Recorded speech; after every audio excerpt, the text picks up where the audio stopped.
What's going on, family? What's going on, family? Back with more news. Uh, this is Julian Dory. What's he talking about? Yeah, Julian Dory talking about how politicians are slowly pushing for the merging of the U.S. and the Israeli military. I heard a lot about this too, a couple months back. Might have been last month. But at this point, guys, I feel like America doesn't even have a point. I mean, doesn't even have a choice. They're in the middle of it. You know, they're in the middle of it. They got to choose a side eventually. They're not going with, Iran.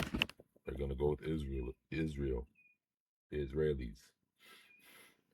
And that's just a truth that we're just going to have to accept. But let's see what the good brother's talking about.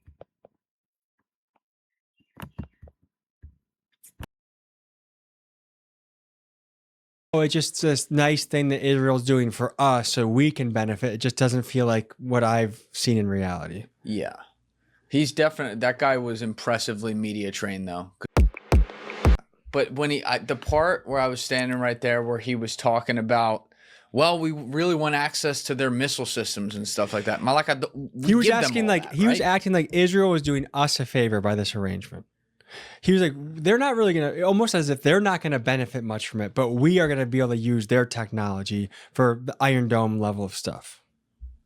Again, but they're getting a lot of that shit. Not all of it, to be clear. That's not fair to say all of it, but a lot of like the military technology and weaponry they've gotten from us. Well, would anyone quantify our relationship with Israel as they are the giver in it? I don't think, especially with intelligence, they've never been known as the giver. And you can just ask John Kiriakou, other guys about that. They are the taker, and we are the host. Everyone from the scale of Kiriakou to Bustamante that you talk to in that world that I've spoken with has told me some version of that. So the idea that, oh, it's just this nice thing that Israel's doing for us so we can benefit, it just doesn't feel like what I've seen in reality. Yeah. He's definitely, that guy was impressively media trained though, because you were really hitting him and he was not getting frustrated at all. Very, very unflappable. Yeah. Yeah. I don't know. I feel like it's one of those conversations where I ask the question I want to ask, but I still don't fully get it. Like I felt like I didn't quite still get the answer, or it just didn't make sense that,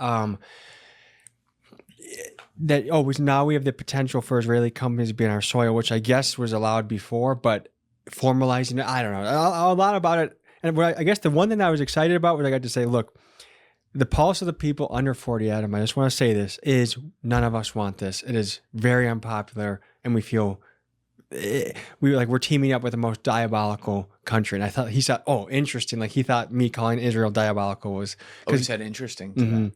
Because he still called it like the threat of Iran. And I'm like, well, you mean they call it the Iran war when they're the ones that got attacked. Like, I think that's funny is the person that gets attacked, it's their war. They get branded with that. Yeah. And that's why we're so ass backwards here. And I knew this was going to happen before it even happened. It's like, not the war itself, but I'm saying like what the narrative was going to be. You're putting people who are trying to be objective about this thing and like look at it, and clearly the evidence stacks up to this was not in our interest to do it. Very clearly, talking about the United States. You're putting us, which is a large group of people listening out there, in a position to where we have to defend the Iranian regime. No one wants to defend those fucking people or anything like that. I don't condone anything they do to their people. I hope their people overthrow them at some point. There's a huge difference though between, just fucking invading a country you don't like and sitting on the sidelines with it because that's unfortunately like the way it has to go. People have to sometimes take care of their own problems, because if you step in, you are going to cause fucking 10th order effects that fuck you that's into just it. The future. People need to take care of their own problems. And even this congressman admitted that Iran is Israel's problem, not our problem. He said that. Yet we're the one that's going to put boots on the ground, which he disagrees with, yet he's apparently spearheading this. So I don't know. It felt like he said some of the really right opinions, or to me, which hit home with me, but then at the same time, he's part of the apparatus. It's cognitive dissonance. He's saying one thing and then the other thing that he's saying kind of can't be true at the same time. Yeah. Maybe you could make the argument that a part of it could be, but the strength with which he was like, oh yeah, this makes total sense. We're just formalizing it. Like, come on. You ask him about his APAC guy? That was one thing I wish you would have jumped in here and said. I could have passed that note. I'm sorry. I didn't want to step on you while you were doing it. You were really locked in. Your next collection, no inventory, no risk, just drops. You really want to take your Tag team's good. When we go to Washington, D.C., we can... Okay. It's like a Navy SEAL unit with cameras. That's what I feel like we are. When are you going down there? I don't know. I would like to go before the end of the year, before Massey is out, because I want to get his story. Yeah. So that's the deadline, is somewhere before the end of December.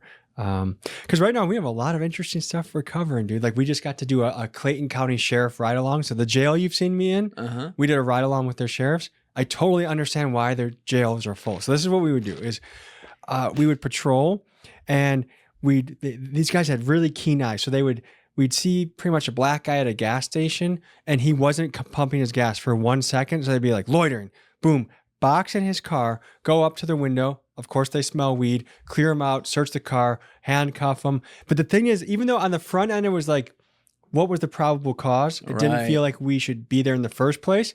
On the back end, okay, the guy had a switch on him and he had cocaine. It's like, so it's like the cops' instincts a lot of times were right, but the pretense for getting them was off. There's another arrest we got to make where, and Keegan was on foot with this one, was a cop went up on a guy with a towel over his lap, just parked in a parking lot. And again, he was just parked in a parking lot. So like, did a cop really need to interact with him? I would say, But I also don't live in this area, a high crime area, where you have to be proactive. Proactive police work is the framework that they use to go after high crime areas, where you stop it before it happens by looking for the little things. Anyways, they approach this guy. The guy starts wrestling under here, and Keegan thought he was going for his wiener because he was doing something in the car, but he was going for a gun. And so the cop had to wrestle him with a gun. Then the girlfriend came out of a hair salon, half braided. He threw her to the ground too. And then we start looking through this guy's, well, not me, but the cops start searching this guy's vehicle. They take bottle after bottle of boner pills out. And we just couldn't stop laughing. And the guy's arrested in the back of a car, and we're laughing. He hears us laughing. He's like, come on, man, I'm 61.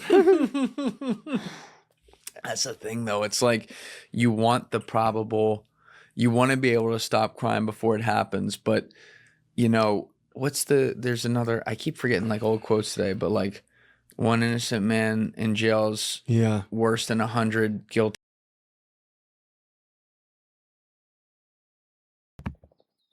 Y'all correct me if I'm wrong. I don't know exactly where they're going with that, but if y'all want to go check out the rest of the that video, y'all go do that. Shout out to Julian Dory. I mean, long story short, the United States, the government is pushing for the U.S. military to merge with the Israeli military. Point blank, period. That's what's happening. I can't even speak too much about the stuff I done seen at bases and stuff like that. I can't even talk about that, but just know it's going down. But y'all get them in the comment section on YouTube. You feel me? We're gonna keep going on. What else is going? Shout out to all the good brothers though from the YouTube community, man. Till next time, man. Till next time. Peace.